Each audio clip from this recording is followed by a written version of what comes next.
మంచి పని చెయ్యండి అంటే చెయ్యడానికి ఉత్సాహం ఉండదు.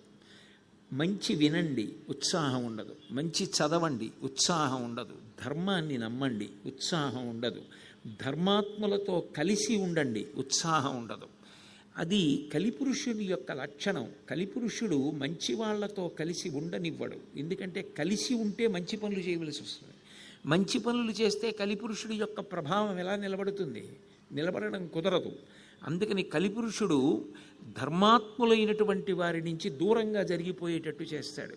అందుకే సుకర్మములివ్వి చెయ్యజాలరి కలియుగమందు మానవులు కావున ఏమిటి ఆత్మకు శాంతి?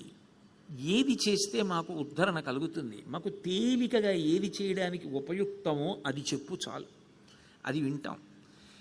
ఆత్మకు శాంతి అయిపోవడము, ఆత్మకు శాంతి మునీంద్ర చెప్పవే. మేము ఏం చేస్తే బాగుపడతాం ఈ యుగంలో అంటే అప్పుడు మహానుభావుడు చెప్పాడు.